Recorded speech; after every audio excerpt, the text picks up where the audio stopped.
Guarantee news podcast ವಿಶೇಷ ಕಾರ್ಯಕ್ರಮಕ್ಕೆ ಸ್ವಾಗತ. ನಾನು ಮಾರುತಿ ಪಾವಡ.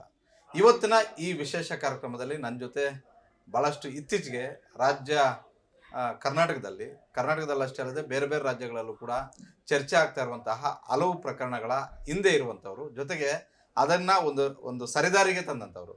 ಅವರೊಂದು ಪತ್ರ ಬರೆದಿಲ್ಲ ಅಂತ ಹೇಳಿದ್ರೆ ಇದು ಅಷ್ಟು ಸುಲಭವಾಗಿ ಈ ಪ್ರಕರಣಗಳು SITಗೆ ಹೋಗ್ತಿದ್ವೋ ಇಲ್ಲ ಬೇರೆ ಬೇರೆ ತನಿಖೆ ಆಗ್ತಿದ್ವೋ ಗೊತ್ತಿಲ್ಲ. ಆದರೆ ಆ ಆಯೋಗದ ಅಧ್ಯಕ್ಷರು ಎಂಟ್ರಿ ಆದ ಬಳಿಕ ಆ ಪ್ರಕರಣಗಳ ತಿರುವು ಬೇರೆ ಆಗಿದೆ.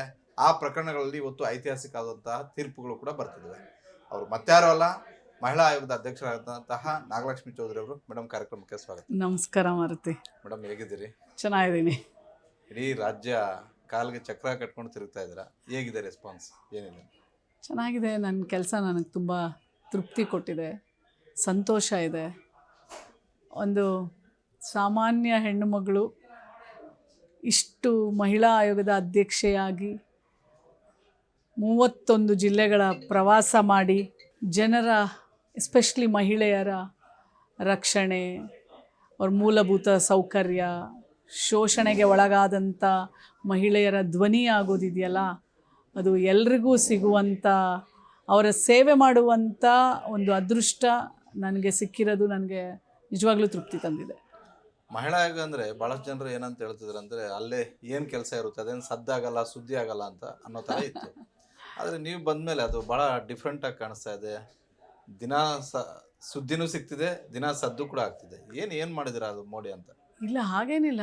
ಮಹಿಳಾ ಆಯೋಗ ಅಂದಾಗ ಇದು ಒಂದು ಇಲಾಖೆಗೆ ಸಂಬಂಧ ಇರಲ್ಲ. ಇದು ಎಲ್ಲ ಮಹಿಳೆ ಎಲ್ಲಿರೋದಿಲ್ಲ? ರೈತ ಮಹಿಳೆ ಇಲ್ವಾ? ಆರೋಗ್ಯದಲ್ಲಿ ಮಹಿಳೆ ಇಲ್ವಾ? ಶಿಕ್ಷಣದಲ್ಲಿ ಮಹಿಳೆ ಇಲ್ವಾ? ಮಹಿಳೆ ಇಲ್ಲದೆ ಇರೋವಂಥ ಜಾಗನೇ ಇಲ್ಲ. ಸೊ ಹಾಗಾಗಿ ಇದ್ರ ವ್ಯಾಪ್ತಿ ಬಹಳ ದೊಡ್ಡದು, ಕರ್ತವ್ಯನೂ ಅಷ್ಟೇ ದೊಡ್ಡದು. ಸೊ ಹಾಗಾಗಿ ಆಯೋಗದ ಕೆಲಸಕ್ಕೆ ಒಂದು ಬಾರ್ಡರ್ಸೇ ಇಲ್ಲ. ಸೊ ಇದಕ್ಕೆ 365 ದಿನವೂ ಸಾಕಾಗಲ್ಲ, 24 ಗಂಟೆನೂ ಸಾಕಾಗಲ್ಲ. ಸೊ ಹಾಗಾಗಿ ಕಾಲಕ್ಕೆ ಚಕ್ರ ಕಟ್ಕೊಂಡು ತಿರುಗಾಡ್ತೀವಿ ಅನ್ನೋದಕ್ಕಿಂತ ನಮಗೆ ಇನ್ನೂ ಸಮಯ ಬೇಕಾಗುತ್ತೆ ಅಂತ ಅನ್ನಿಸ್ತಾ ಇರುತ್ತೆ. ಯಾಕಂದರೆ ಅಷ್ಟೊಂದು ಸಮಸ್ಯೆಗಳು, ಎಸ್ಪೆಷಲಿ ಕೆಲವೊಂದು ಕುಗ್ರಾಮಗಳಲ್ಲಿ ಇವತ್ತು ಮೂಲಭೂತ ಸೌಕರ್ಯಗಳಿಲ್ಲ. ಈಗ ಯಾವುದೋ ಒಂದು ಇಲಾಖೆಯಲ್ಲಿ ಒಂದು ಹೆಣ್ಮಗಳಿಗೆ ದೌರ್ಜನ್ಯ ಆಗ್ತಾ ಇರುತ್ತೆ. ನಾವು ಆ ಹೆಣ್ಮಗಳು ಬಂದು, ನೋಡಿ ಮೇಡಮ್, ನಮ್ಮ ಮೇಲ್ಗಡೆ ಅಧಿಕಾರಿನೋ ಅಥವಾ ಇನ್ನೊಬ್ಬರು ಯಾರೋ ಮೇಲಧಿಕಾರಿ ಅಥವಾ ಮೇಲೆ ಇನ್ನೊಂದು ಗಂಡಸ್ ಮಗ ನನಗೆ ಈ ಥರ ಎಲ್ಲ ಹರಾಸ್ಮೆಂಟ್ ಮಾಡ್ತಾರೆ ಅಂದಾಗ ನಾವು ಅಲ್ಲಿನ ಮೇಲನ್ನು ಅಧಿಕಾರಿಗಳಿಗೆ ಬರಿತೀವಿ. ನೀವೊಂದು ನಿಮ್ಮ ಹತ್ರ ಇಂಟರ್ನಲ್ ಕಂಪ್ಲೇಂಟ್ ಕಮಿಟಿ ಇದೆಯಲ್ಲ, ಇದನ್ನು ಮಾಡಿ, ನೀವು ಮೀಟಿಂಗ್ ಮಾಡಿ ಆ ಹೆಣ್ಮಗಳಿಗೆ ಏನಾಗಿದೆ ಏನಿಲ್ಲ ಎಲ್ಲ ನನಗೆ ರಿಪೋರ್ಟ್ ಕಳಿಸ್ಬೇಕು ಅಂತ ನಾವು ಆಯೋಗದಿಂದ ಕಳಿಸ್ತೀವಿ. ಸೊ ಆ ಹೆಣ್ಮಗಳನ್ನು ಕರೆಸಿ, ಅಪೋಸಿಟ್ ಪಾರ್ಟಿನೂ ಕರೆಸಿ ಕೂಡಿಸಿ ಮಾತಾಡ್ತಾರೆ. ಅಲ್ಲೇ ಕೆಲವೊಂದು ಸಲ ಸಾಲ್ವ್ ಆಗುತ್ತೆ, ಕೆಲವೊಂದು ಸಲ ಅದು ಪೊಲೀಸ್ ಮೆಟ್ಲಿಗೆ ಹೋಗುತ್ತೆ. ನಾವು ಮತ್ತೆ ಇನ್ನೂ ಹೈಯರ್ ಅಥಾರಿಟಿಗೆ ಬರಿತೀವಿ, SP ಇರ್ಬೋದು, DCP ಇರ್ಬೋದು. ಒಟ್ಟಿನಲ್ಲಿ ಆ ಹೆಣ್ಮಗಳಿಗೆ ನ್ಯಾಯ ಸಿಗಬೇಕು. ಅವಳು ಕೆಲಸ ಮಾಡುವಂಥ ವಾತಾವರಣ ಅವಳಿಗೆ ಯಾವುದೇ ಥರ ಒಂದು ಮಾನಸಿಕ ಅಥವಾ ದೈಹಿಕ ಒತ್ತಡಕ್ಕೆ ತರಬಾರ್ದು. ಅದೇ ಉದ್ದೇಶ ಪಾಶ್ ಕಮಿಟಿ ಮಾಡೋದು. ಸೊ ಹಾಗಾಗಿ ಎಲ್ಲ ಇಲಾಖೆಗಳಲ್ಲೂ 10ಕ್ಕಿಂತ ಹೆಚ್ಚು 10ರೊಳಗಡೆನೂ ಹೆಣ್ಮಕ್ಳಿದ್ರೆ ನೀವು ಪಾಶ್ ಕಮಿಟಿ ಮಾಡಲೇಬೇಕು. ಸೊ ಹಾಗಾಗಿ ಅವಳು ಇಲ್ಲದೆ ಇರೋ ಜಾಗನೇ ಇಲ್ಲ. ಹಾಗಾಗಿ ಮಹಿಳಾ ಆಯೋಗದ ವ್ಯಾಪ್ತಿ ಭಾಳ ದೊಡ್ಡದು. ದಿನ ನಿಮ್ಮ ಹತ್ರ ಭಾಳಷ್ಟು ಸಮಸ್ಯೆಗಳು ಹೇಳ್ಕೊಂಡು ಹೆಣ್ಮಕ್ಳು ಬರ್ತಿರ್ತಾರೆ. ಆ ಸಮಸ್ಯೆಗಳಿಗೆಲ್ಲವಕ್ಕೂ ಕೂಡ ತಾವು ಸ್ಪಂದಿಸ್ತಾ ಇದ್ದಾರೆ. ಅದೇ ರೀತಿ ಪರಿಹಾರಗಳು ಕೂಡ ಸಿಗ್ತಾ ಇದ್ದಾವ? ಸರ್ಕಾರದ ಕಡೆಯಿಂದ ಸಪೋರ್ಟ್ ಸಿಗ್ತಾ ಇದೆಯಾ ಅಂತ? ಖಂಡಿತ. ನಾವು ಯಾವುದೇ ಒಂದು ಜಿಲ್ಲೆಗೆ ಹೋದಾಗ ಒಂದು ಅಲೆಮಾರಿ ಸಮುದಾಯ, ಅಲ್ಲಿ ಹೆಣ್ಮಕ್ಳು ಇರ್ತಾರೆ. ಕೆಲವೊಂದು ಸಲ ಅವರಿಗೆ ಮನೆಗಳಿರಲ್ಲ, ಜಾಗ ಕೊಟ್ಟಿರಲ್ಲ, ಮೂಲಭೂತ ಸೌಕರ್ಯ ಇರಲ್ಲ. ಅದು ಕಂಪಲ್ಸರಿ ಕೊಡಲೇಬೇಕು. ಸೊ ನಾವು ಜಿಲ್ಲಾ ಅಧಿಕಾರಿ ಕಚೇರಿಗಳಿಗೆ, ಪಂಚಾಯತ್ ಮೆಂಬರ್ಸು, PDO ಎಲ್ಲರಿಗೂ, ಆ ಕನ್ಸರ್ನ್ ಅಧಿಕಾರಿಗಳನ್ನು ನಾವು ಹೇಳ್ತೀವಿ, ನೀವು ಕೊಟ್ಬಿಟ್ಟು ನಮಗೆ ರಿಪೋರ್ಟ್ ಮಾಡಬೇಕು ಅಂತ. ಸೊ ಕೊಡಲೇಬೇಕು. ಮೂಲಭೂತ ಸೌಕರ್ಯ ಸಂವಿಧಾನದ ಅಡಿ ಪ್ರತಿಯೊಬ್ಬರಿಗೂ ಕೊಡಲೇಬೇಕು.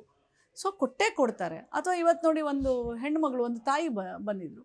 ಸೊ ಅವಳಿಗೆ ಗಂಡ ಕೆರೋಸಿನ್ ಹಾಕಿ ಮೈಯೆಲ್ಲ ಸುಟ್ಬಿಟ್ಟಿದ್ದಾನೆ.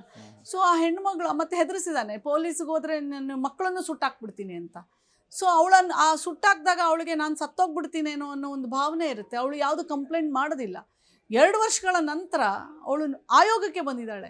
ಅಂದರೆ ಇಲ್ಲಿ ನ್ಯಾಯ ಸಿಗತ್ತೆ, ಮೇಡಮ್ ನಮಗೆ ನ್ಯಾಯ ಕೊಡಿಸ್ತಾರೆ ಅಂತೇಳಿ.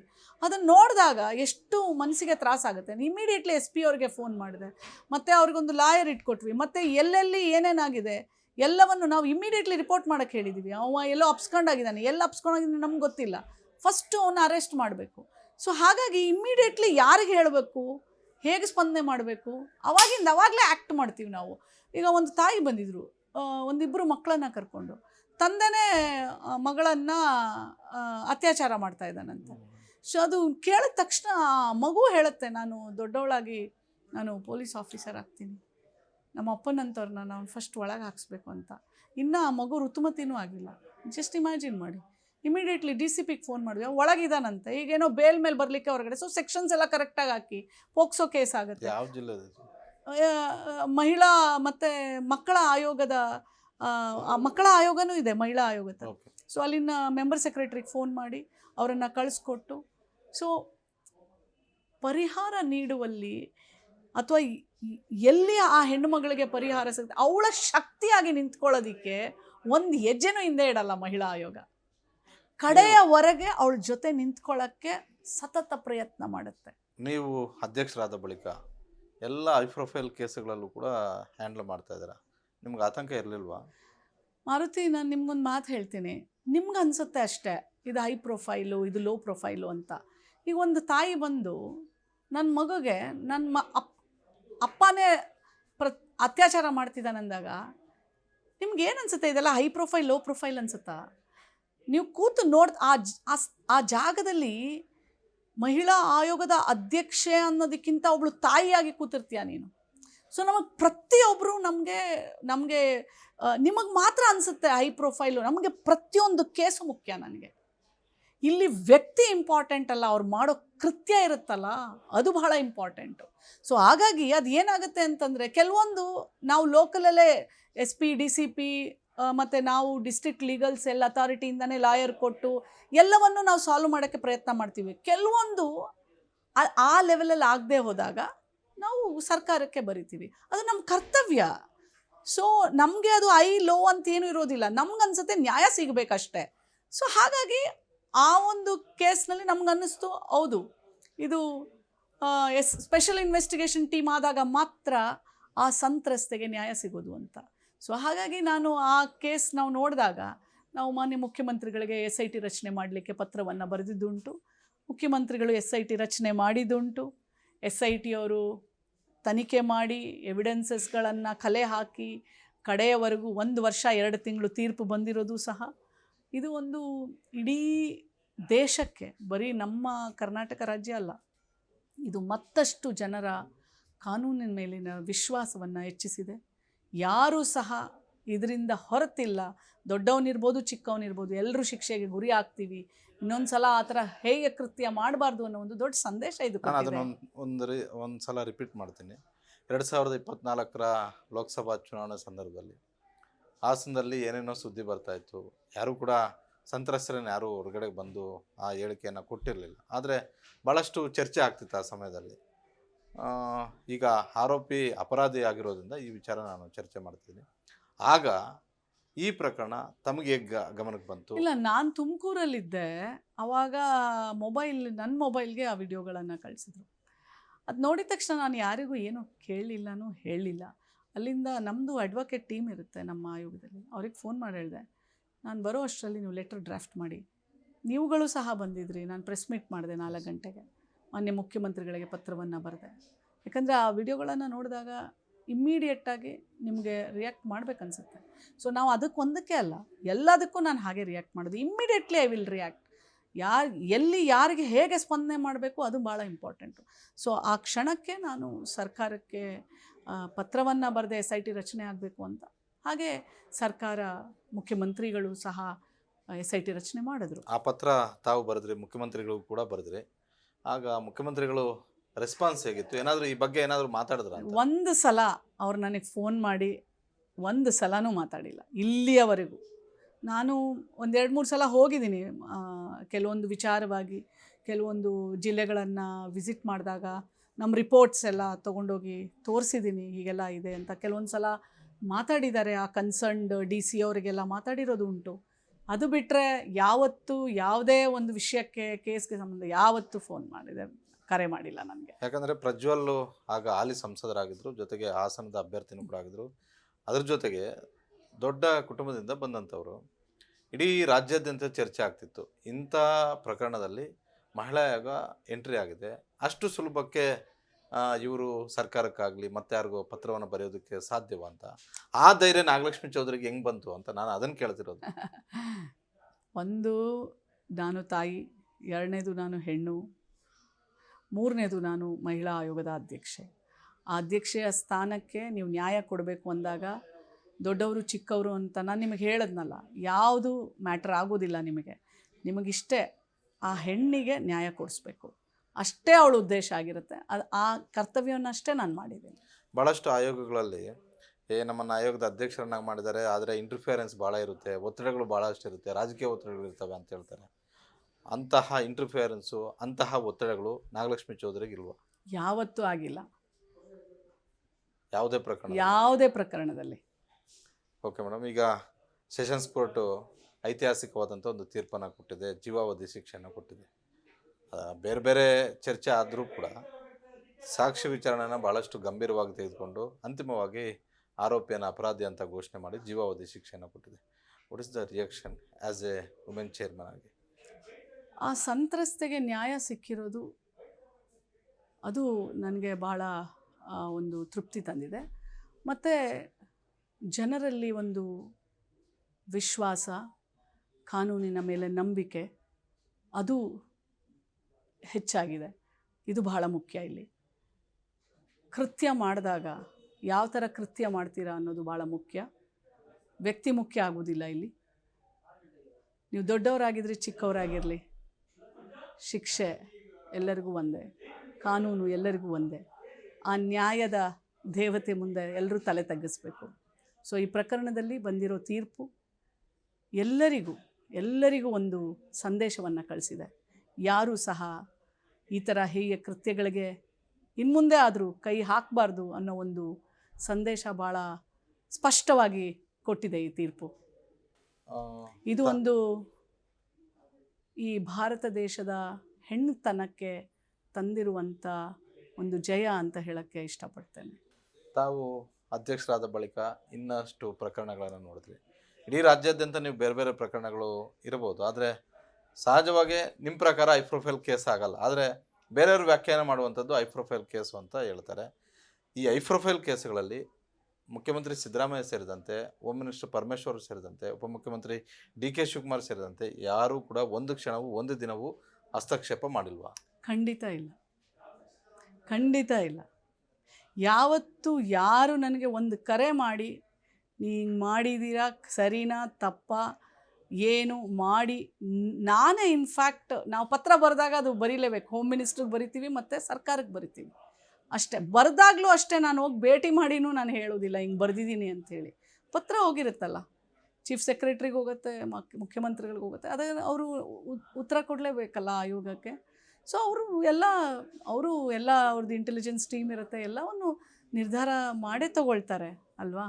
ಸೊ ಹಾಗಾಗಿ ಯಾವತ್ತೂ ಯಾರು ನನ್ನ ಆಯೋಗದ ಒಂದು ಪರಿಮಿತಿಯಲ್ಲಿ ಯಾರು ಆಮೇಲೆ ಏನು ಹೇಳ್ತಾರೆ, ಹಸ್ತಕ್ಷೇಪ ಆಯೋಗದ ಒಂದು ಪರಿಮಿತಿಯ ಒಳಗಡೆ ಯಾರೂ ಹಸ್ತಕ್ಷೇಪ ಮಾಡಿಲ್ಲ. ಅದಾದಮೇಲೆ ಮೇಡಮ್, ಈ ಪ್ರಕರಣ ನಡೆಯುವಂಥ ಒಂದು ಸಂದರ್ಭದಲ್ಲಿ ನಿಮಗೆ ಬೇರೆ ಸಂತ್ರಸ್ತರು ಯಾರಾದರೂ ಬಂದು ಭೇಟಿ ಆದರೆ, ಯಾಕಂದರೆ ಆ ಪ್ರಕರಣದಲ್ಲಿ ಕೇವಲ ಒಬ್ಬರು ಮಾತ್ರ ಹೊರಗಡೆ ಬಂದು ಆ ದೂರನ್ನು ಕೊಟ್ಟಿದ್ದು ಇದು ಮಾಡಿದ್ರು, ಆದರೆ ವಿಡಿಯೋಗಳು ಬಹಳಷ್ಟು ಹರಿದಾಡಿದ್ವು. ಹಾಗಾಗಿ ಬೇರೆಯವರು ಯಾರಾದರೂ ಮಹಿಳಾ ಆಯೋಗಕ್ಕೆ ಬಂದು ಭೇಟಿ ಇಲ್ಲ, ಅವರು ಮೊದಲನೇ ಸಂತ್ರಸ್ತೆ ಮಾತ್ರ ಆಯೋಗಕ್ಕೆ ಬಂದಿದ್ದು. ಮೊದಲಿಗೆ ಅವ್ರು ಬಂದಿದ್ದೇ ಆಯೋಗಕ್ಕೆ. ನಂತರ ಅವರು SIT ತನಿಖಾ ತಂಡ ಇತ್ತಲ್ಲ, ಅವರು ಆ ಸಂತ್ರಸ್ತೆಯ ಒಂದು ಕುಟುಂಬವನ್ನು ಅವರನ್ನು ರಕ್ಷಣೆ ಕೊಟ್ಟು ಕಡೆಯವರೆಗೂ ಅವರಿಗೆ ಧೈರ್ಯ ತುಂಬಿ ಆ ಹೆಣ್ಣೆ ಇವತ್ತು ಆ ಹೆಣ್ಣು ಮಗಳು, ಆ ತಾಯಿನೇ ಇವತ್ತು ಭಾಳ ದೊಡ್ಡ ಒಂದು ಎವಿಡೆನ್ಸ್ ಆಗಿ ಈ ತೀರ್ಪು ಬರಲಿಕ್ಕೆ ಕಾರಣರಾದರು. ಮಹಿಳಾ ಆಯೋಗ ಸರ್ಕಾರಕ್ಕೆ ಒಂದು ಪತ್ರ ಬರೆದ ಮೇಲೆ SIT ರಚನೆ ಮಾಡಿ ಅಂತ. ಸರ್ಕಾರ SIT ರಚನೆ ಮಾಡ್ತು ಅಂದ್ಕೊಳ್ಳೋಣ. SIT ರಚನೆ ಆದಮೇಲೆ ಆ ಪ್ರಕರಣ ಕೋರ್ಟ್ಗೆ ಹೋಗುತ್ತೆ. ಆ ಸಂದರ್ಭದಲ್ಲಿ ನಿಮ್ಮ ಆಯೋಗದಿಂದ ಆ ಪ್ರಕರಣವನ್ನು ಫಾಲೋಅಪ್ ಮಾಡೋದಕ್ಕೆ ವಕೀಲರನ್ನ ಏನಾದರೂ ಇಟ್ಟಿರ್ತೀರ? ಅಂದರೆ ನೀವು ವಕಾಲತ್ ಹಾಕೋದಲ್ಲ, ಏನಾಗ್ತಿದೆ ಆ ಕೇಸಲ್ಲಿ ಅಂತ ಗಮನಿಸೋದಕ್ಕೆ. ಇಲ್ಲ ಆ ಥರ ಎಲ್ಲ ಇಲ್ಲ. ನಾನೇ ಒಂದೊಂದು ಸಲ ಖುದ್ದಾಗಿ ಭೇಟಿ ಮಾಡಿ ಪ್ರಕರಣ ಎಲ್ಲಿ ನಡೀತಾ ಇದೆ, ಏನಾಗ್ತಾ ಇದೆ, ಮತ್ತು ಸಾಕ್ಷಿಗಳೆಲ್ಲ ಹೇಗೆ ಅವನ್ನೆಲ್ಲ ಹೋಗಿ ವಿಚಾರಿಸ್ಕೊಂಡು ಬಂದಿದ್ದುಂಟು. ಅದು ಬಿಟ್ಟರೆ ಬೇರೆ ಇಲ್ಲ. ಯಾರು ಆ ಪ್ರಕರಣದ ಸರ್ಕಾರಿ ಪರ ವಕೀಲರನ್ನ ವಕೀಲರಲ್ಲ, ಎಸ್ ಐ ಟಿ ತಂಡವನ್ನು, ತಂಡವನ್ನು. ಟೀಮ್ನ. ಅಂದರೆ ಹೇಗೆ ನಡೀತಾ ಇದೆ ಆ ಥರ. ಈಗ ಮೇಡಮ್ ಧರ್ಮಸ್ಥಳ ವಿಚಾರ ಭಾಳಷ್ಟು ದೊಡ್ಡ ಮಟ್ಟದಲ್ಲಿ ಚರ್ಚೆ ಆಗ್ತಿದೆ. ಅದು ಕೂಡ ಭಾಳ ದೊಡ್ಡ ಪ್ರಕರಣ. ಇಡೀ ಕೇವಲ ರಾಜ್ಯಕ್ಕಷ್ಟೇ ಸೀಮಿತವಾಗಿಲ್ಲ, ರಾಷ್ಟ್ರಾದ್ಯಂತ ಚರ್ಚೆ ಆಗ್ತಿದೆ. ನಿಮಗೆ ಎಲ್ಲಿಂದಾದರೂ ಒತ್ತಡ ಬಂತು, ಇಲ್ಲ ನೀವೇ ಸ್ವಯಂ ಪ್ರೇರಿತವಾಗಿ ಪತ್ರ ಬರೆದಿದ್ದು? ಅದನ್ನು ಸುಮೋಟೋ ಕೇಸ್ ದಾಖಲು ಮಾಡ್ಕೊಂಡ್ವಿ ನಾವು. ಆ್ಯಕ್ಚುಲಿ ಯಾವುದೂ ಒತ್ತಡ ಇಲ್ಲ. ಯಾವಾಗ ಒಂದು ಅನಾಮಧೇಯ ವ್ಯಕ್ತಿ ಕೋರ್ಟ್ ಮುಂದೆ ಹೋಗಿ 164 ಸ್ಟೇಟ್ಮೆಂಟ್ ಕೊಡ್ತಾರೆ, ಅವ್ರು ಹೇಳ್ತಾರೆ ಈ ಥರ ನೂರಾರು ಹೆಣ್ಮಕ್ಳನ್ನು, ಅತ್ಯಾಚಾರ ಮಾಡಿದ್ದ ಹೆಣ್ಮಕ್ಳನ್ನು ನಾನು ಹೆಣಗಳನ್ನು ಊತಿದ್ದೀನಿ, ಮತ್ತು ಒಂದು ಬುರುಡೆಯನ್ನು ಸಹ ಮಾಧ್ಯಮದಲ್ಲಿ ತೋರಿಸ್ತಾರೆ. ಮತ್ತು ಒಂದು ತಾಯಿ ತನ್ನ ಮಗಳ ಅಸ್ಥಿಪಂಜರಕ್ಕೆ ಪರದಾಡ್ತಾ ಇರೋದನ್ನು ನೋಡ್ತೀವಿ. 20 ವರ್ಷಗಳಾಗಿದೆ, ನನ್ನ ಮಗಳ ಅಂತಿಮ ಸಂಸ್ಕಾರ ಮಾಡ್ತೀನಿ, ನನಗೇನೂ ಬೇಡ, ನನ್ನ ಮಗಳದ್ದು ಇಲ್ಲಿವರೆಗೂ ಸಹ ಅವಳ ದೇಹನೇ ಸಿಕ್ಕಿಲ್ಲ ನನಗೆ ಅಂತ. ಸೊ ಆವಾಗ ನನಗೆ ಅನ್ನಿಸ್ತು, ಇಲ್ಲ ಬರಿಬೇಕು. ಯಾಕಂದರೆ ಇದು ಎಷ್ಟೋ ಜನರು ಅಂದಾಗ ಇದಕ್ಕೆ ನ್ಯಾಯ ಸಿಗಬೇಕು. ಸತ್ಯ ಅಸತ್ಯ ಏನಿದೆ ನಮಗೆ ಗೊತ್ತಿಲ್ಲ, ಬಟ್ ಆದರೆ ಒಂದು ತನಿಖೆ ಆಗಬೇಕು. ತನಿಖೆಯಿಂದ ಅದು ನ್ಯಾಯ ಸಿಗಬೇಕು, ಜನರಿಗೆ ಗೊತ್ತಾಗಬೇಕು. ಮತ್ತು ಅದು ಸತ್ಯನೇ ಆಗಿದ್ದರೆ ಆ ಸಂತ್ರಸ್ತೆ, ಆ ಕುಟುಂಬದವರಿಗೆ ಒಂದು ನ್ಯಾಯ ಸಿಗತ್ತೆ. ಇಲ್ಲವಾದರೆ ಸತ್ಯ ಹೊರಬೀಳುತ್ತೆ ಅಲ್ವಾ? ಸೊ ಹಾಗಾಗಿ ನಾನು ಮತ್ತೆ ಮಾನ್ಯ ಮುಖ್ಯಮಂತ್ರಿಗಳಿಗೆ SIT ತಂಡವನ್ನು ರಚನೆ ಮಾಡಲಿಕ್ಕೆ ಆಯೋಗದಿಂದ ಪತ್ರವನ್ನು ಬರೆದಿದ್ದು. ಮತ್ತು ಆಯೋಗದ ಒಂದು ಪತ್ರದ ಮೇಲೆ ಮಾನ್ಯ ಮುಖ್ಯಮಂತ್ರಿಗಳು SIT ರಚನೆಯನ್ನು ಮಾಡಿದ್ದಾರೆ. ತನಿಖೆ ನಡೀತಾ ಇದೆ. ಸೊ ವಿಶ್ವಾಸವನ್ನಿಡೋಣ, ತೀರ್ಪು ಬರೋತನ ನಾವೆಲ್ಲರೂ ಕಾಯೋಣ.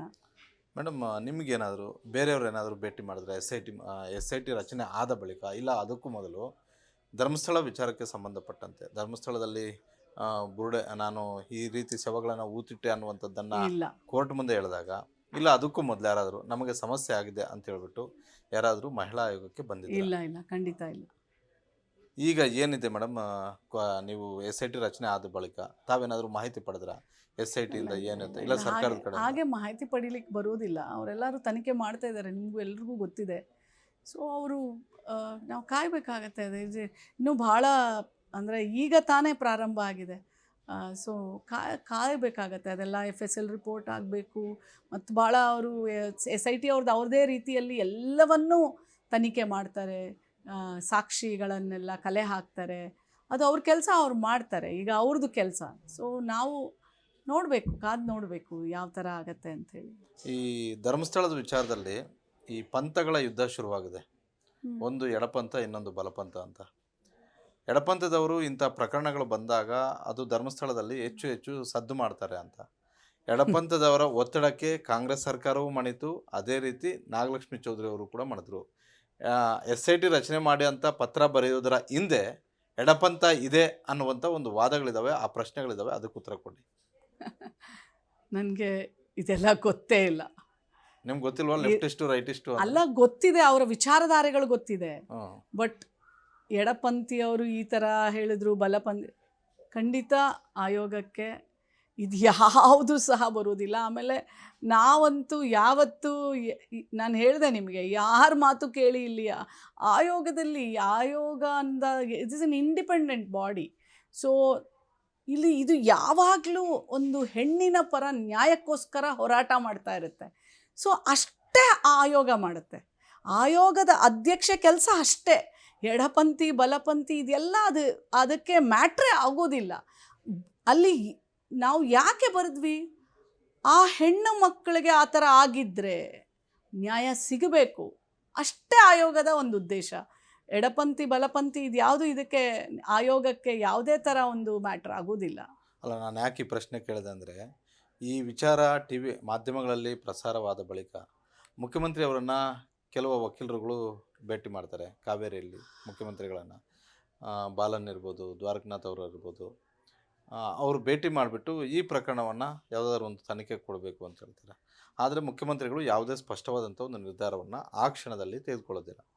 ಅದಾದ ಬಳಿಕ 2 ದಿನಗಳ ಬಳಿಕ ತಾವು ಮುಖ್ಯಮಂತ್ರಿಗಳಿಗೆ ಮತ್ತು ಸರ್ಕಾರದ ಮುಖ್ಯ ಕಾರ್ಯದರ್ಶಿಯವರಿಗೆ ಪತ್ರ ಬರೀತೀರ, ಈ ಪ್ರಕರಣ ತನಿಖೆ ಆಗಬೇಕು, ಒಂದು ವಿಶೇಷ ತನಿಖಾ ತಂಡ ರಚನೆ ಮಾಡಬೇಕು ಅಂತ ಬರೀತೀರ.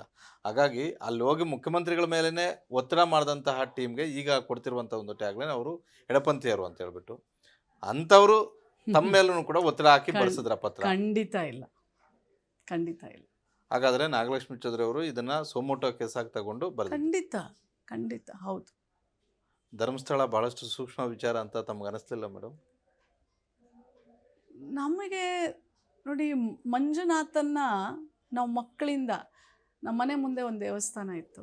ಬೆಳಗ್ಗೆ ನಾವು ಎದ್ದೇಳಕ್ಕೆ ಮುಂಚೆ ಒಂದು ಹಾಡು ಬರ್ತಿತ್ತು 5 ಗಂಟೆಗೆನೆ, ಎದ್ದೇಳು ಮಂಜುನಾಥ ಹೇಳು ಬೆಳಕಾಯಿತು. ಸೊ ನಮ್ಮ ಅಣ್ಣನ ಹೆಸರು ಮಂಜುನಾಥ. ನಾವು ಆ ದೇವ್ರ ಜೊತೆ ಹಾಡಿಕೊಂಡು ಭಜನೆ ಮಾಡಿಕೊಂಡು ಆ ದೇವರನ್ನು ಆರಾಧಿಸ್ಕೊಂಡು ಬಂದವರು ನಾವು. ಅದಕ್ಕೂ ಈ ವಿಚಾರಕ್ಕೂ ಸಂಬಂಧ ಇಲ್ಲ. ಇದು ಒಂದು ಅನ್ಯಾಯ ಆಗಿದೆ.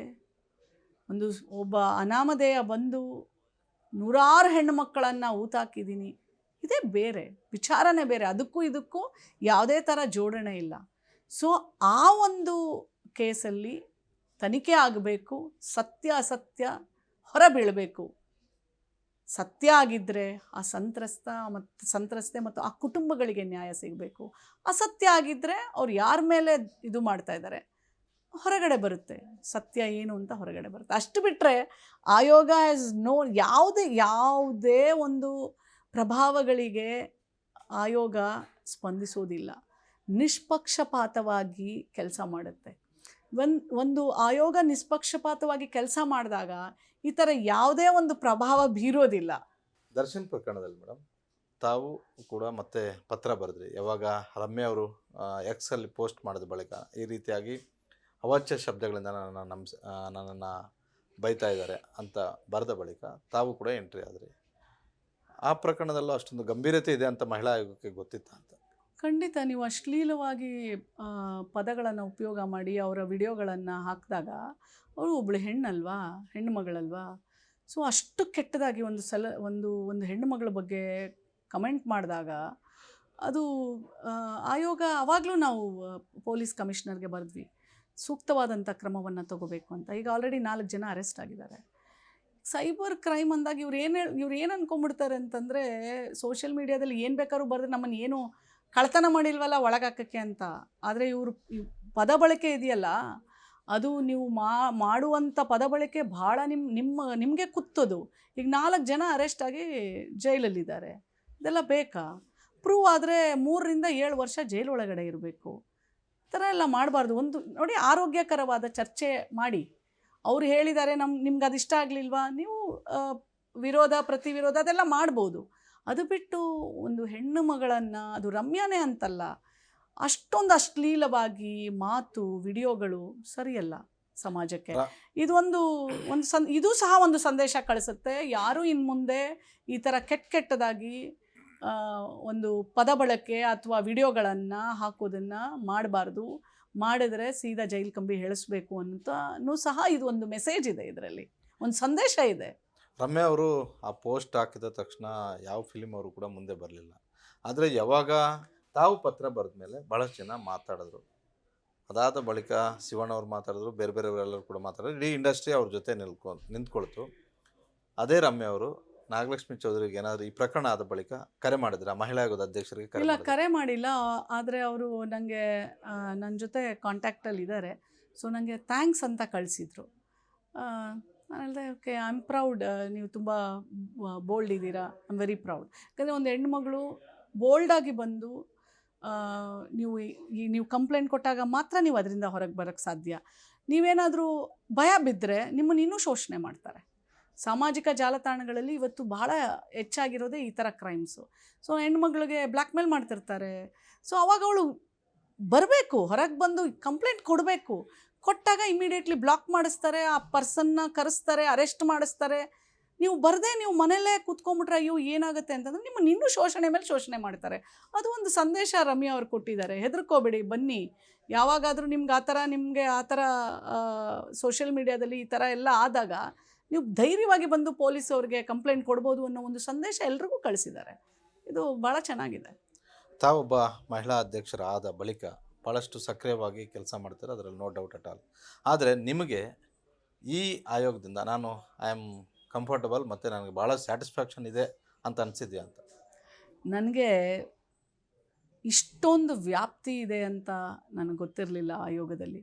ಆಯೋಗದ ಅಧ್ಯಕ್ಷೆ ಇಲ್ಲಿವರೆಗೂ ಯೂಶ್ವಲಿ ಲಾಯರ್ಸ್ಗೆ ಕೊಟ್ಟಿರೋದನ್ನು ನಾವು ನೋಡಿದ್ದೀವಿ. ನಾನೊಬ್ಬಳು ಡಾಕ್ಟ್ರು. ಇಲ್ಲಿ ಕಾನೂನು ಜೊತೆ ನಿಮಗೆ ಸ್ಪಂದನೆ ಮಾಡುವಂಥ ಮನಸ್ಸು ಬೇಕು. ಯಾಕಂದರೆ ನೀವು ಕೇಳಿರಬೇಕು, ಡಾಕ್ಟ್ರು ಇಂಜೆಕ್ಷನ್ ಕೊಡೋದು ಬೇಡ, ಮದ್ದು ಮಾತ್ರೆ ಕೊಡೋದು ಬೇಡ, ಮಾತಾಡಿದರೆ ಸಾಕು ಕಾಯಿಲೆ ವಾಸಿಯಾಗತ್ತೆ ಅಂತ. ಹಾಗೆ ಇಲ್ಲೂ ಹಾಗೆ ಒಂದು ಹೆಣ್ಮಗಳು ಬಂದಾಗ ಅವಳು ಕಣ್ಣೀರು ಒರೆಸಿ ಅವಳನ್ನು ತಪ್ಕೊಂಡು, ನಾನು ಇದೀನವ ನಿನ್ನ ಜೊತೆ, ನೀನು ಹೋಗು, ಧೈರ್ಯವಾಗಿ ಫೇಸ್ ಮಾಡು, ಪ್ರತಿ ಹಂತದಲ್ಲೂ ನಿಮಗೆ ಶಕ್ತಿ ತುಂಬ್ತೀನಿ ಅಂತ ನೀವು ಒಂದು ಮಾತೇಳಿ ನೀವು ಮಾಡ್ತಿರೋ ಬಿಡ್ತಿರೋ, ಅವಳಿಗೆ ಒಂದು ಮಾನಸಿಕವಾಗಿ ಶಿಲ್ ಬಿಕಮ್ ವೆರಿ ಸ್ಟ್ರಾಂಗ್. ನನ್ನ ಜೊತೆ ಮೇಡಮ್ ಇದ್ದಾರೆ, ನನ್ನ ಜೊತೆ ಆಯೋಗ ಇದೆ, ನಾವು ಫ್ರೀ ಲಾಯರ್ಸ್ ಕೊಡ್ತೀವಿ ಹೆಣ್ಮಕ್ಳಿಗೆ, ಪೊಲೀಸ್ ರಕ್ಷಣೆ ಇರುತ್ತೆ, ಧೈರ್ಯವಾಗಿ ಬರಬೇಕು ಅವಳು. ಆದರೆ ಬಹಳ ಕಷ್ಟ ಇದೆ, ನಾವು ಕುತ್ಕೊಂಡು ಹೇಳೋ ಅಷ್ಟು ಸುಲಭ ಅಲ್ಲ ಅವಳ ಬದುಕು, ಅವಳ ಹೋರಾಟ. ಬಟ್ ನನಗೆ ಈ ಕೆಲಸ ತುಂಬ ತೃಪ್ತಿ ಕೊಟ್ಟಿದೆ. ನನಗನ್ಸುತ್ತೆ ಇದಕ್ಕಿಂತ ದೊಡ್ಡ ಸೇವೆ ಇನ್ನೊಂದು ಸಾಧ್ಯನೇ ಇಲ್ಲ ಅನ್ನೋ ಅಷ್ಟು ಸಂತೋಷ ನನಗಿದೆ. ನಾನು ಯಾಕೆ ಈ ಪ್ರಶ್ನೆ ಕೇಳೋದಂದರೆ, ನೀವು 2023ರಲ್ಲಿ ಒಂದು ಕ್ಷೇತ್ರದ ಟಿಕೆಟ್ ಆಕಾಂಕ್ಷೆ ಹಾಕಿದರು, ದಾಸರಳ್ಳಿ ವಿಧಾನಸಭಾ ಕ್ಷೇತ್ರ. ಕಾರಣಾಂತರಗಳಿಂದ ಟಿಕೆಟ್ ಸಿಗಲಿಲ್ಲ. ಅದಾದ ಬಳಿಕ ಸಹಜ, ಟಿಕೆಟ್ ಸಿಗದೇ ಇರುವಂಥವ್ರಿಗೆ, ಆಕಾಂಕ್ಷಿಗಳಿಗೆ ಏನೋ ಒಂದು ಭರವಸೆ ಕೊಡ್ತಾರೆ, ಏನೋ ಒಂದು ಆಸೆ ಕೊಡ್ತಾರೆ, ಮುಂದೆ ಸರ್ಕಾರ ಬಂದರೆ ನಿಮ್ಮನ್ನು ಪರಿಷತ್ ಸದಸ್ಯರನ್ನೋ ಮತ್ತೇನೋ ಮಗದೇನೋ ಮಾಡ್ತೀವಿ ಅಂತ ಹೇಳ್ಬಿಟ್ಟು. ಆದರೆ ಎಲ್ಲರೂ ಕೂಡ ಗೂಟದ ಕಾರು ಮತ್ತು ಕೊಠಡಿ ಬೇಕೇ ಬೇಕು. ವಿಧಾನಸೌಧದಲ್ಲಿ ಒಂದು ಕೊಠಡಿ ಬೇಕು, ವಿಧಾನಸೌಧನೋ ವಿಕಾಸಸೌಧನೋ ಇಲ್ಲ ಕಾವೇರಿ ಭವನನೋ ಎಲ್ಲಾದರೂ ಒಂದು ಕಡೆ ಕೊಠಡಿ ಬೇಕು, ಒಂದು ಗೂಟದ ಕಾರು ಬೇಕು ಅಂತ ಹೇಳ್ಬಿಟ್ಟು. ಆದರೆ ಅದಕ್ಕೆ ತದ್ವಿರುದ್ಧವಾದಂಥ ರೀತಿಯಲ್ಲಿ ನೀವಿದ್ದೀರಾ. ಹೀಗಾಗಿ ಕೇವಲ ಗೂಟದ ಕಾರ್ಗೆ ಮತ್ತು ಒಂದು ಆಯೋಗಕ್ಕಷ್ಟೇ ಸೀಮಿತ ಆಗದೆ ಪರಿಷತ್ ಸದಸ್ಯರು ಮತ್ತೇನೋ ಬೇಡಿಕೆ ಇಡುವಂಥವ್ರು ಭಾಳಷ್ಟು ಜನ ಇರ್ತಾರೆ. ನಾಗಲಕ್ಷ್ಮಿ ಚೌಧರಿ ಅವ್ರ ಮುಂದೆ ಆ ಆಪ್ಷನ್ ಇತ್ತು, ಅದಕ್ಕಿಂತಲೂ ದೊಡ್ಡದು ಅಂತ ಅನಿಸ್ತಾ ಇದೆಯಾ? ಅದಕ್ಕಿಂತ ದೊಡ್ಡದು ಇದು ನೋಡಿ. ಒಂದು ಹೆಣ್ಣು ಮಗಳ ಕಣ್ಣೀರು ಒರೆಸೋದು, ಒಂದು ಹೆಣ್ಣು ಮಗಳ ನೋವಿನಿಂದ ಹೊರಗೆ ತರೋದು, ಒಂದು ಹೆಣ್ಣು ಮಗಳಿಗೆ ಶಿಕ್ಷಣವನ್ನು ಕೊಡಿಸೋದು, ಒಂದು ಹೆಣ್ಣು ಮಗಳಿಗೆ ಮೂಲಭೂತ ಸೌಕರ್ಯ ಕೊಡಿಸೋದು, ಒಂದು ಹೆಣ್ಣು ಮಗಳಿಗೆ ಆರೋಗ್ಯ ಕೊಡಿಸೋದು, ಒಂದು ಹೆಣ್ಣು ಮಗಳಿಗೆ ಸಬಲೀಕರಣ ಮಾಡಿಸುವಂಥದ್ದು. ಇದರಲ್ಲಿ ಈ ಒಂದು ಆಯೋಗದಲ್ಲಿ ಸೇವೆ ಬಿಟ್ಟು ಬೇರೆ ಏನೂ ಇಲ್ಲ. ನಾವು ರಾಜಕಾರಣಕ್ಕೆ ಯಾಕೆ ಬರ್ತೀವಿ? ಸೇವೆಗೆ ಬರ್ತೀವಿ. ರಾಜಕಾರಣ ಅನ್ನೋದೇ ಸಾಮಾಜಿಕ ಬದ್ಧತೆ ಮತ್ತು ಕಳಕಳಿ, ಸೇವೆ. ಇದಕ್ಕಿಂತ ದೊಡ್ಡ ಸೇವೆ ಇನ್ನೊಂದಿಲ್ಲ. ನಾನು ಯಾವಾಗಲೂ ಹೇಳ್ತಿರ್ತೀನಿ, ಮುಂದೆ ಏನಾಗ್ತೀನಿ ನನಗೆ ಗೊತ್ತಿಲ್ಲ, ಬಟ್ ಆದರೆ ಆಯೋಗ ನನಗೆ ರಾಜಕಾರಣಕ್ಕೆ ಬಂದಿದ್ದಕ್ಕೆ ಒಂದು ಬಯಸದೆ ಒಂದು ಭಾಗ್ಯವನ್ನು ಕೊಟ್ಟಂಗೆ, ಅಷ್ಟು ದೊಡ್ಡ ಭಾಗ್ಯ ನನಗೆ ಸಿಕ್ಕಿರೋ ಅಂಥದ್ದು. ನಾನು 2 ಮಾತಲ್ಲಿ ವರ್ಣಿಸ್ಲಿಕ್ಕೆ ಸಾಧ್ಯ ಇಲ್ಲ ಆಯೋಗ ಅಧ್ಯಕ್ಷೆಯ ಒಂದು ಕೆಲಸ. ಸೊ ಭಾಳ ತೃಪ್ತಿ ಕೊಟ್ಟಿದೆ. ನನಗೆ ಅನಿಸುತ್ತೆ ಒಂದೊಂದ್ಸಲ ದೇವರು ಏನೇ ಮಾಡಿದ್ರು ಒಳ್ಳೆಯದಕ್ಕೆ ಮಾಡ್ತಾನೆ ಅಂತ. ಸೊ ಹಾಗಾಗಿ MLA ಟಿಕೆಟ್ ತಪ್ಪಿದ್ದು ಒಳ್ಳೆಯದೇ ಆಯಿತು, MLC ಮಾಡದೇ ಓದಿದ್ದು ಒಳ್ಳೆಯದೇ ಆಯಿತು. ಆಯೋಗದ ಅಧ್ಯಕ್ಷ ಸ್ಥಾನ ಅಷ್ಟು ಪವಿತ್ರವಾದಂಥ ಸ್ಥಾನ. ಆದರೆ ರಾಜಕಾರಣಿ ಆದಂಥವ್ರಿಗೆ ಸಹಜವಾಗಿ ಪಕ್ಷ ಬಂದಾಗ ನಾನೊಂದು ಸೆಟ್ಲ್ ಆಗಬೇಕು, ಅದು ರಾಜಕೀಯವಾಗಿಯೂ ಸೆಟ್ಲ್ ಆಗಬೇಕು, ಆರ್ಥಿಕವಾಗಿ ಸೆಟ್ಲ್ ಆಗಬೇಕು ಅನ್ನೋ ಒಂದು ಚಿಂತನೆ ಇರುತ್ತೆ ನಿಮಗೆ. ಈಗ ಭಾಳಷ್ಟು ನಿಗಮಗಳು ಒಳ್ಳೊಳ್ಳೆ ಆಯಕಟ್ಟಿನ ನಿಗಮಗಳಿದ್ದಾವೆ, ಭಾಳ ಜನ ಅಂಥ ನಿಗಮಗಳೇ ಬೇಕು ಅಂತ ಕೇಳ್ತಾರೆ. ನೀವು ಮನಸ್ಸು ಮಾಡಿದರೆ ಅಂಥ ನಿಗಮಗಳು ಸಿಗ್ತಿದ್ವೇನೋ ಗೊತ್ತಿಲ್ಲ. ಯಾಕಂದರೆ ನೀವೇನು ಯಾವುದೇ ಒಂದು ಬಣಕ್ಕೆ ಸೀಮಿತವಾದಂಥವ್ರಲ್ಲ. ಸಿದ್ದರಾಮಯ್ಯ ಅವ್ರ ಜೊತೆನೂ ಚೆನ್ನಾಗಿತ್ತು ರ್ಯಾಪೋ, ಪರಮೇಶ್ವರ್ ಅವ್ರ ಜೊತೆನೂ ಚೆನ್ನಾಗಿದೆ, DK ಶಿವಕುಮಾರ್ ಅವ್ರ ಜೊತೆನೂ ಚೆನ್ನಾಗಿದೆ, ಹೈಕಮಾಂಡ್ ಜೊತೆನೂ ಚೆನ್ನಾಗಿದೆ. ಹೀಗಾಗಿ ಈ ಆಯೋಗದ ಕಾನ್ಸೆಪ್ಟ್ ಕೊಟ್ಟವ್ರು ಯಾರು ಅಂತ? ಮಹಿಳಾ ಆಯೋಗ. ಮಾನ್ಯ ಮುಖ್ಯಮಂತ್ರಿಗಳು ಆಯೋಗವನ್ನು ಕೇಳಿರಲಿಲ್ಲ ನಾನು. ನನಗೆ ಎಲ್ಲ ಸರ್ಕಾರ ಬಂತು, ಮುಖ್ಯಮಂತ್ರಿಗಳಾದರು, ಮತ್ತು ನಾನು ಕೇಳಿದೆ, ಮತ್ತು ನನಗೆ ಏನು ಮಾಡ್ತೀರಾ ಅಂತ ಹೇಳಿದಾಗ ಕೆಲವೊಂದು ವಿಚಾರಗಳೆಲ್ಲ ಹೇಳಿ, ಆಮೇಲೆ ನಿನಗೆ ಆಯೋಗದ ಅಧ್ಯಕ್ಷೆಯನ್ನು ಮಾಡ್ತೇನೆ. ನಂತರ ಬಂದು ಆಯೋಗ ಅಂದರೆ ಏನಿರುತ್ತೆ, ಏನು ಕೆಲಸ ಇರುತ್ತೆ ಇದರಲ್ಲಿ, ನಮಗೇನು ಅಷ್ಟು ವಿಚಾರ ಗೊತ್ತಿಲ್ಲ, ಇದ್ರ ವ್ಯಾಪ್ತಿ ಗೊತ್ತಿಲ್ಲ, ಇದರಲ್ಲಿ ಏನು ಮಾಡ್ತಾರೆ, ಹೆಂಗಿರುತ್ತೆ, ಎಕ್ಸೆಪ್ಟ್ ಯಾವುದೋ ಒಂದು ಹೆಣ್ಮಗಳಿಗೆ ದೌರ್ಜನ್ಯ ಆದಾಗ, ಅತ್ಯಾಚಾರ ಆದಾಗ ಮಾತಾಡೋದೊಂದು ನಾನು ನೋಡೋದು ಬಿಟ್ಟಿದ್ರೆ ನನಗೆ ಇದ್ರ ಬಗ್ಗೆ ಉದ್ದ ಆಗಲ್ಲ, ಏನೂ ಗೊತ್ತಿಲ್ಲ.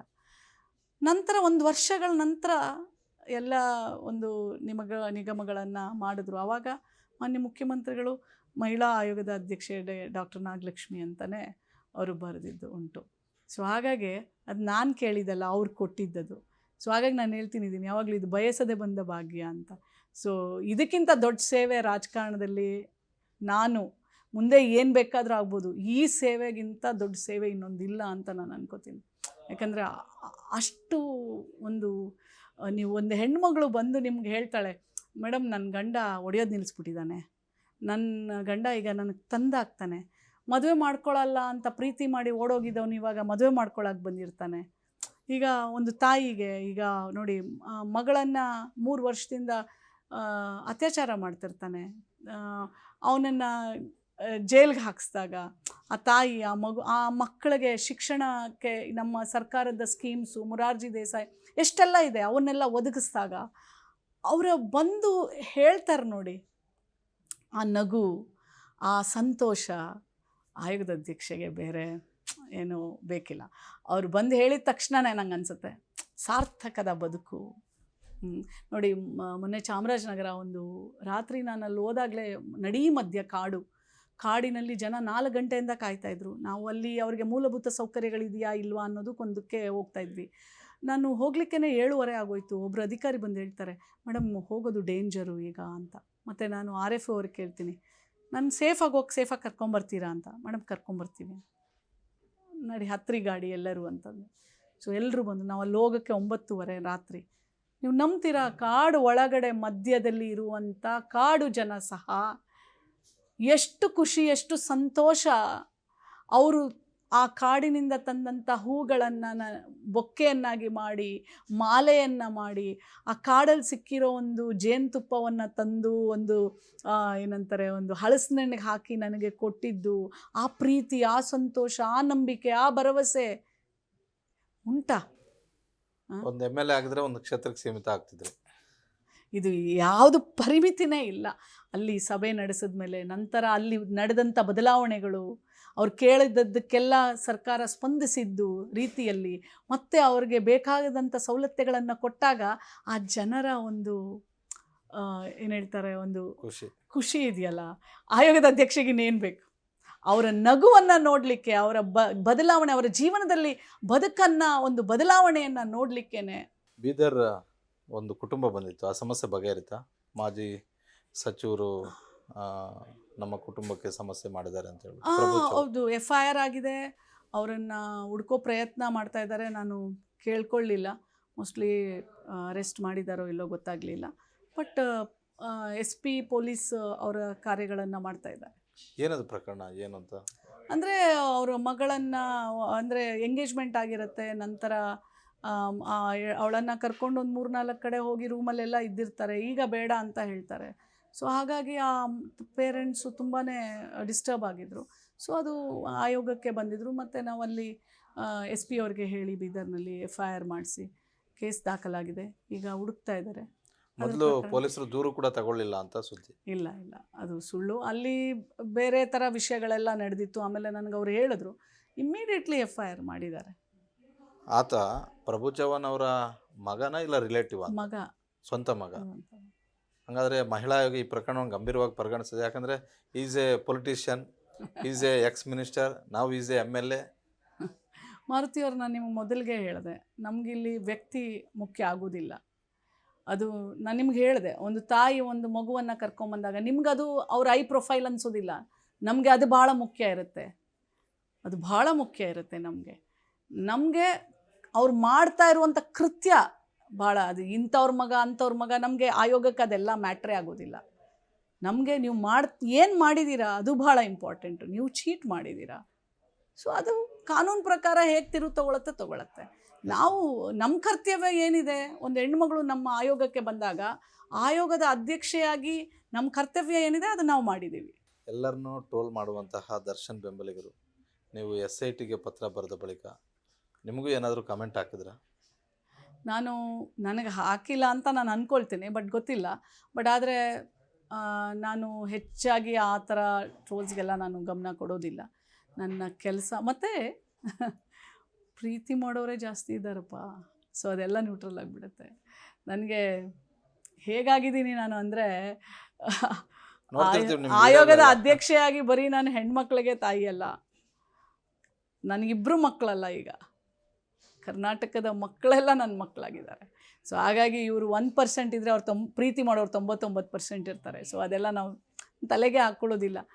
ಒಂದಿನ ಅವರು ನಮ್ಮನ್ನು ಡೈರೆಕ್ಟಾಗಿ ನೋಡಿದಾಗ ಗೊತ್ತಾಗುತ್ತೆ, ಹೌದು ನಾವು ಆ ಥರ ಯಾರಿಗೆ ಆಗಲಿ ಯಾರು ಟ್ರೋಲ್ ಮಾಡಬಾರ್ದು, ಕೆಟ್ಟದಾಗಿ ಕಮೆಂಟ್ ಮಾಡಬಾರ್ದು. ಒಂದಿನ ಅದು ನಮ್ಗೆ ವಾಪಸ್ ಬಂದೇ ಬರುತ್ತೆ ಅನ್ನೋದು ಅವರೆಲ್ರಿಗೂ ಒಂದು ಹೇಳಕ್ಕೆ ಇಷ್ಟಪಡ್ತೀನಿ ಅಷ್ಟೇ. ಮಹಿಳಾ ಆಯೋಗದ ಅಧ್ಯಕ್ಷರಾಗಿ ಹೆಚ್ಚು ಕಡಿಮೆ 1.5 ವರ್ಷ ಕಂಪ್ಲೀಟ್ ಆಯಿತು ಅನಿಸ್ತದೆ. 1 ವರ್ಷ 4 ತಿಂಗಳು. 4 ತಿಂಗಳು, ಇನ್ನೇನು 1 ವರ್ಷ 4 ತಿಂಗಳು. ಈ ಸಮಯದಲ್ಲಿ ಆಲ್ಮೋಸ್ಟ್ ಎಲ್ಲ ಜಿಲ್ಲೆಗಳು ಸುತ್ತಿದ್ರಿ ಅನಿಸುತ್ತೆ. ಇಲ್ಲ, ಇನ್ನೂ ಒಂದು 5-6 ಜಿಲ್ಲೆ ಬಾಕಿ ಇದೆ. ಎಷ್ಟು ಕಿಲೋಮೀಟರ್ ಓಡಾಡಿ 1 ಲಕ್ಷ ಮೇಲೆ ಕಿಲೋಮೀಟರ್ ಮೇಲೆ. ಬರೀ ಕಾರಲ್ಲೇ ಅಲ್ಲ, ನಮ್ಮ ಕಾರಲ್ಲಿ 1 ಲಕ್ಷದ ಮೇಲಾಗಿದೆ. ನಾವು ಅಲ್ಲಿ ಜಿಲ್ಲೆಗಳಿಗೆ ಹೋದರೆ ಒಂದೊಂದು ಸಲ ನಾವು ಟ್ರೈನಲ್ಲಿ ಹೋದರೆ, ಫ್ಲೈಟಲ್ಲೆಲ್ಲ ಹೋದರೆ ಅಲ್ಲಿಂದ ಲೋಕಲ್ ಗಾಡಿ ಇರುತ್ತೆ, ಡಿಸ್ಟ್ರಿಕ್ಟ್ ವೆಹಿಕಲ್ ಇರುತ್ತೆ. ಅಲ್ಲಿಂದ 3 ದಿನ ಕಂಪಲ್ಸರಿ ಒಂದು ಜಿಲ್ಲೆಗೆ ಹೋದರೆ 3 ದಿನ ಇರ್ತೀನಿ. ಎಲ್ಲ ಮುಗಿಸ್ಕೊಂಡೇ ಬರೋದು. ಅಲ್ಲಿ ಏನು ಸಮಸ್ಯೆಗಳಿದೆ ಅಲ್ಲಿ DC, SP, CU ಅವ್ರ ಗಮನಕ್ಕೆ ತಂದು ಅಲ್ಲೇ ಪರಿಹಾರವನ್ನು ಅವ್ರ ಕಡೆಯಿಂದ ಕೊಡಿಸಿ, ಮತ್ತೆ ನಾವು ಆಯೋಗಕ್ಕೆ ಬಂದು ರಿಪೋರ್ಟ್ ಹಾಕಿ ಮತ್ತೆ ಅವರೆಲ್ಲ ಮಾಡಿರುವ ರಿಪೋರ್ಟ್ನ ತರಿಸ್ಕೊಳ್ಳೋ ತನಕ ಫಾಲೋ ಅಪ್ ಮಾಡ್ತೀವಿ.